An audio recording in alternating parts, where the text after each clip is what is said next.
ឥទ្ធិពលអរិយធម៌ឥទ្ធិពលអរិយធម៌គឺកម្លាំងអរិយធម៌ដែលមានកំណរកំណើត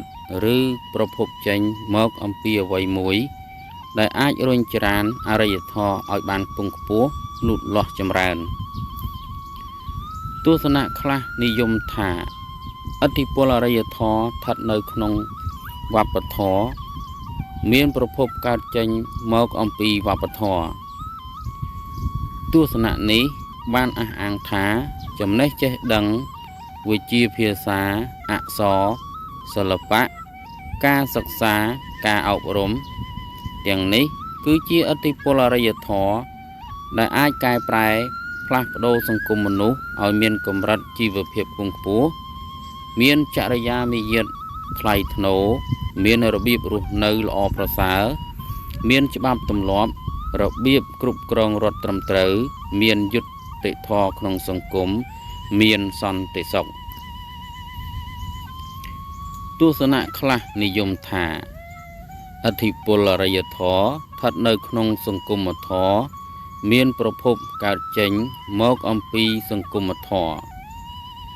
ទស្សនៈនេះបានអះអាងថាសង្គមសម្ភារៈ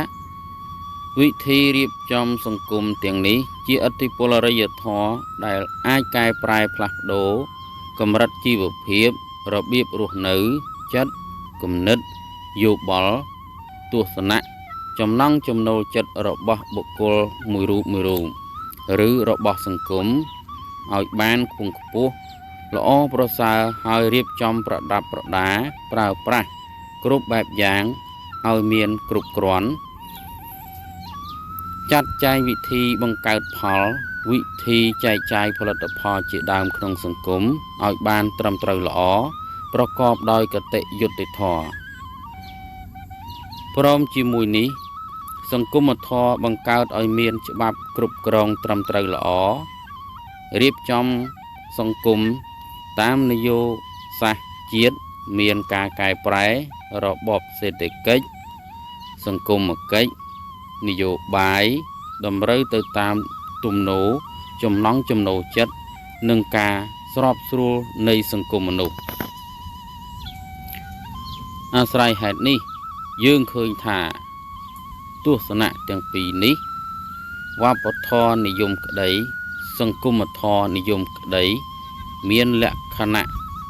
សមខ្លះពុំសមខ្លះត្រូវខ្លះខុសខ្លះព្រោះឥទ្ធិពលអរិយធម៌ស្ថិតនៅក្នុងវប្បធម៌ក៏មានក្នុងអរិយធម៌ក៏មានយ៉ាងណាមិញជួនកាលជីវភាពក្រីក្រតោកយ៉ាកលំបាកពេកខ្វះមុខខ្វះក្រោយអាចជំរុញមនុស្សឲ្យមានជំនឿផ្ដេសផ្ដាសពុំសមហេតុសមផលខ្វះវិចារណញ្ញាណជំងឺឈឺរ៉ាំរ៉ៃរោគាព្យាធិជានិច្ចកាលស្រេកឃ្លានអំណត់បាយក្រហាយទឹកក៏ជាមូលហេតុណែនាំជំរុញមនុស្សឲ្យស្វះស្វែងរកវិធីមធ្យោបាយដោះស្រាយដោយពឹងពាក់លើសាសនាឬមានជំនឿផ្ដេសផ្ដាសផ្លេកផ្ដេកផ្ដួលលើខ្មោចបិសាចអរិយអ្នកតាបងបត់មេមត់ទេវៈទេពតាអិនព្រំយមយៈអតិទេពជាដើមសូមឲ្យជួយដោះទុកខ្លួនជួនកាលសង្គមសប្បូរសប្បាយចម្រើនរុងរឿងមានសម្ភារៈគ្រប់គ្រាន់មានថ្នាំកែរោគគ្រប់មុខមានកម្រិតជីវភាពខ្ពង់ខ្ពស់មានសន្តិសុខសុខភាពបរិបូរណ៍មានយុត្តិធម៌ក្នុងសង្គមជាដើមក៏អាចបំបត្តិវិធីសាសនានិងជំនឿផ្ដេសផ្ដាសបានដោយងាយផ្ទុយទៅវិញជួនកាលជំនឿមោះមុតខ្លាំងពេកលើទេវៈអាទិទេពទម្លាប់ប្រើវិធីសាសនាយូរយារក៏អាចមានឥទ្ធិពលលើសង្គមមនុស្សដោយអប់រំមនុស្សបង្ហាត់បង្រៀនមនុស្សទម្លាប់មនុស្សឲ្យសុខចិត្តទទួលជីវភាពតាមការក្រខ្សត់ក្រីក្រលំបាកវេទនាដោយគ្មានត្អូញត្អែឬរអ៊ូរទាំឡើយ ព្រមទាំងអាចធ្វើឲ្យមនុស្សប្រះចាកការតស៊ូនឹងកម្លាំងធម្មជាតិក៏មានដោយគេយល់ថាចាំបាច់កែប្រែច្នៃធម្មជាតិអ្វីធ្វើអ្វីបើនៅក្នុងលោកនេះធម្មជាតិកើតមានមកដូចឆ្នេះទៅហើយសុទ្ធតែជាទុក្ខលំបាកថែមទៀតត្រង់នេះគឺជាកម្លាំងវប្បធម៌ដែលបានអប់រំមនុស្សសង្គមមនុស្សឲ្យទទួលយល់ព្រមតាមយថាកម្មប៉ុន្តែទុកណាជាយ៉ាងនេះក៏ដោយក៏វប្បធម៌ពុំមែនជាកម្លាំងដាច់ខាតតែម្នាក់ឯងអាចទប់ទល់ឬកែប្រែសង្គមមនុស្សបានទាំងអស់នោះទេ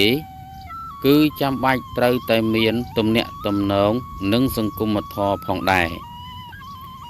ទើបអាចកែប្រែរៀបចំសង្គមឲ្យមានវឌ្ឍនភាពគ្រប់គ្រាន់ប្រកបដោយថាមពលនិងប្រសិទ្ធភាពព្រោះវប្បធម៌និងសង្គមធម៌ត្រូវអាស្រ័យគ្នាតាក់ទងគ្នាជាកម្រងបីដូចជានាមនិងរូបដើម្បីមើលឲ្យឃើញច្បាស់នៅទំនាក់ទំនងនេះគេត្រូវមានទស្សនៈបដិយោគដែលអាចនាំឲ្យយើងមើលឃើញយល់ស្គាល់ដឹងនៅសច្ចៈតតភាពនៃវប្បធម៌និងសង្គមធម៌ដែលជាធម៌រួមបានសេចក្តីថាអធិពលអរិយធម៌គឺជាទំនាក់ទំនងរវាងមនោសាស្ត្រនិងសង្គមសាស្ត្រដែលទាំងពីរនេះកើតលេចចេញមកអំពីទំនាក់ទំនងរវាងវប្បធម៌និងសង្គមធម៌អាស្រ័យគ្នាចងគ្នាជាផលរួមគឺថាវប្បធម៌មានឥទ្ធិពលអាស្រ័យលើសង្គមធម៌ជួយទ្រទ្រង់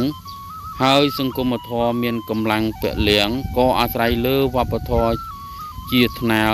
ជាទំនោរជួយទ្រទ្រង់សង្គមធម៌នេះដែរដូច្នេះឥទ្ធិពលអរិយធម៌មានប្រភពកើតចេញមកអំពីទំនាក់ទំនងរវាងវប្បធម៌និងសង្គមធម៌ដែលបានចងភ្ជាប់គ្នាជាកម្រងជាបាច់ជួយទ្ររុញច្រានគ្នាទៅវិញទៅមក